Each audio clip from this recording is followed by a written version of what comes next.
श्री शिवाय नमस्तुभ्यं। दोस्तों, आप सभी लोग जानते हैं कि 23 मई 2024 को है वैशाखी पूर्णिमा, मतलब वैशाख महीने की पूर्णिमा। इस पूर्णिमा का इतना बड़ा महत्व होता है कि इस दिन किया गया किसी भी उपाय का फल आपको बहुत जल्दी और बहुत बड़ा होकर मिलता है।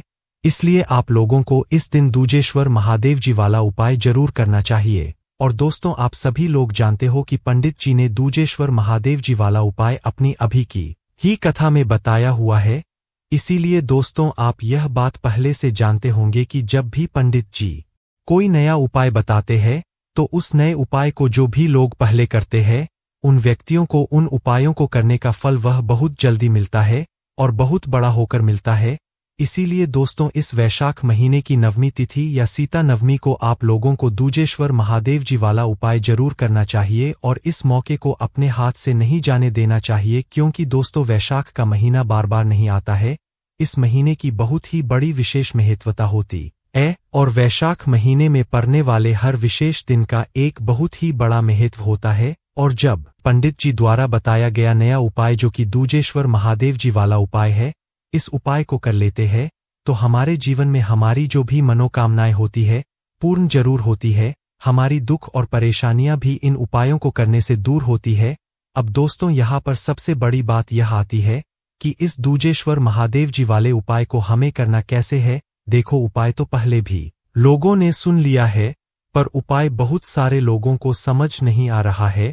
बहुत सारे लोगों ने पूछा कि आखिर हम दूजेश्वर महादेव जी वाले उपाय को कैसे करें। हमें समझ नहीं आया कि हमें कौन सा जल लेना है, हमें उस जल को किस तरीके से शिवलिंग पर चढ़ाना है।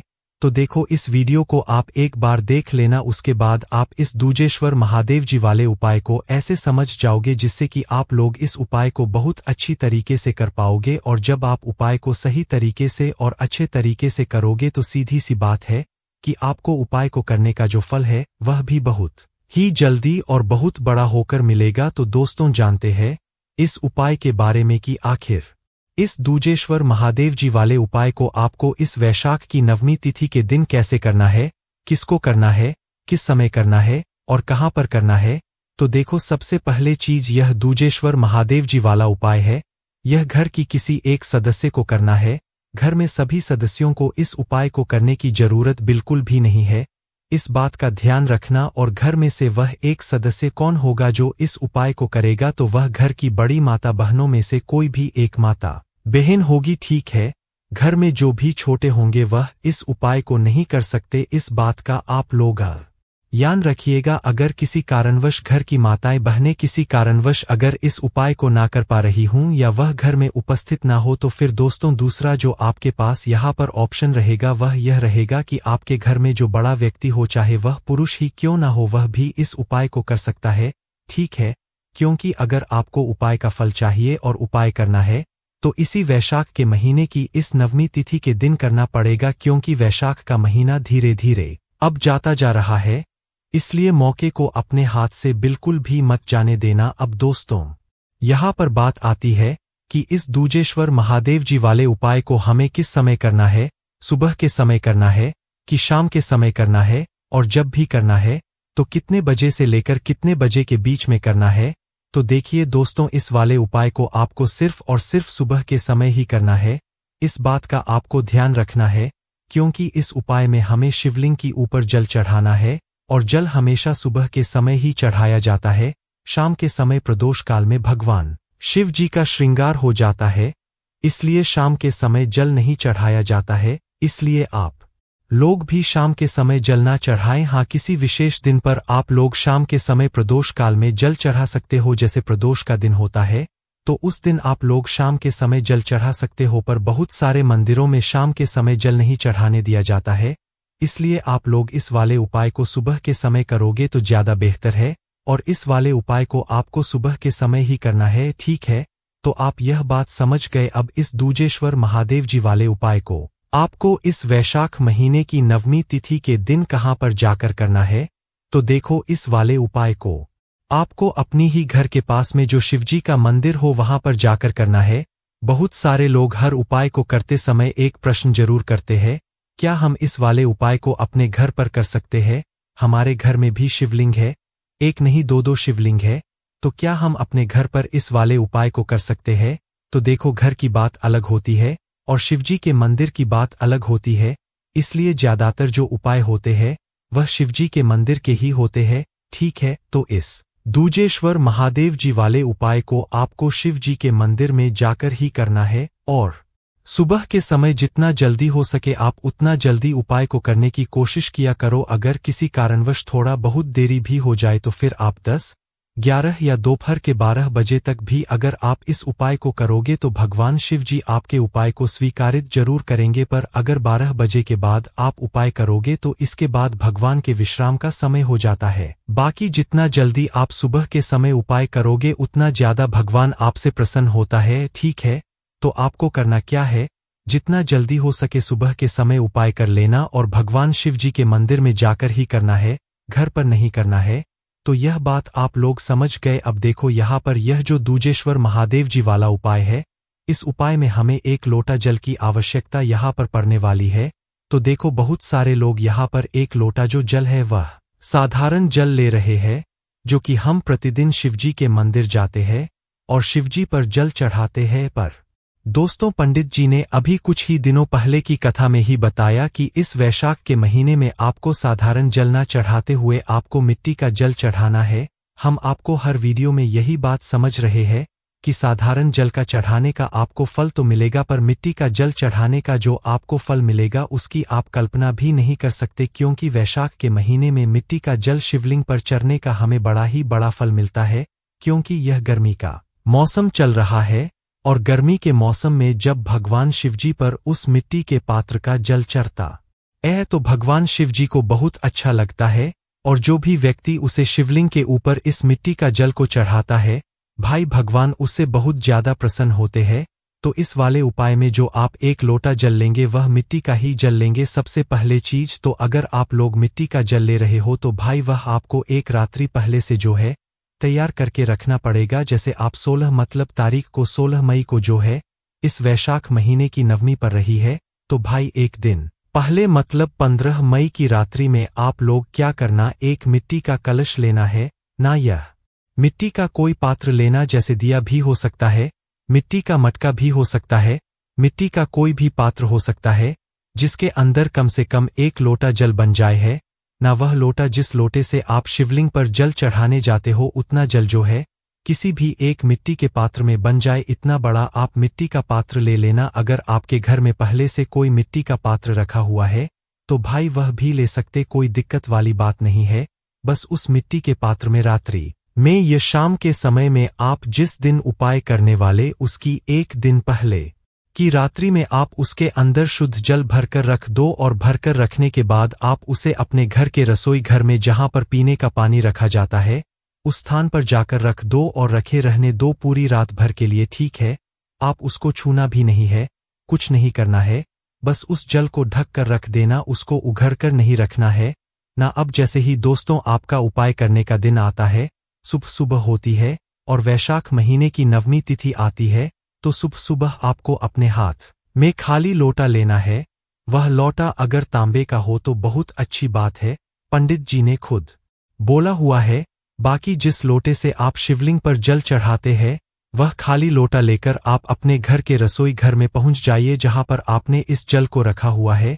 इसके बाद में उस मिट्टी के पात्र के अंदर के जल को आपको अपने लोटा के अंदर डाल लेना। जिस लोटे से आप शिवलिंग पर जल चढ़ाने वाले उस मिट्टी के पात्र को अपने साथ में लेकर नहीं जाना है ना। तो भाई जिस लोटे से आप जल चढ़ाने वाले हैं उस मिट्टी के पात्र से उस जल को अपने लोटा के अंदर डाल लो। डालने के बाद अब मात्र आपको करना यह है कि भगवान शिव जी के मंदिर आपको पहुंच जाना। किस दिन? वैशाख महीने की नवमी तिथि के दिन आपके घर के पास में जो भी शिव मंदिर है वहां पर पहुंच जाना है। इसके अलावा जो भी पूजन सामग्री है वह आप लेकर जा सकते हो, पर पूजन आप तब करोगे जब आपका उपाय हो जाए ना। तो अपने घर के पास के शिव जी का जो मंदिर है वहां पर पहुंचना और शिवजी के मंदिर पहुंचने के बाद सबसे पहले भगवान के दर्शन करना। भगवान के दर्शन करना, भगवान का आशीर्वाद लेना। आशीर्वाद लेने के बाद शिवजी की शिवलिंग के पास में आ जाना। ठीक है, शिवलिंग के पास में आने के बाद अपना वह जो लोटा जल है, जो मिट्टी का जल आप लोग अपने पात्र में भरकर लेकर आए हुए हो या लोटे में भरकर लेकर आए हुए हो, उसे अपने पास में रखना। और सबसे पहले आप ध्यान रख लो एक नाम को जो कि दूजेश्वर महादेव जी का है ना, क्योंकि उपाय ही हम दूजेश्वर महादेव जी वाला कर रहे हैं। इस नाम को आपको कब से शुरू कर देना, जब से आप शिवलिंग पर जल चढ़ाना शुरू कर दे। और हम आपको बता दे यह जल पहले शिवलिंग पर नहीं चढ़ेगा, यह जल आखिरी में शिवलिंग पर चढ़ेगी, ठीक है। तो दूजेश्वर महादेव जी का उपाय अब शुरू होता है।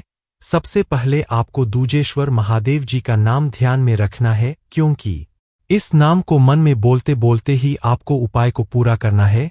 और इस उपाय को आप शुरू कहाँ से करोगे, मतलब अपना वह एक लोटा जल कहाँ से चढ़ाना शुरू करोगे जहां पर शिवजी की जलधारी होती है। माता अशोक सुंदरी जी वाले स्थान के आगे से जो जलधारी से जल नीचे गिरता है, उस स्थान से आपको अपना यह वाला जल चढ़ाना शुरू करना है। उसी के साथ में दोस्तों आप लोगों को यह जल एक साथ नहीं चढ़ाना है, इस जल की धारा बनाते हुए चढ़ाना है।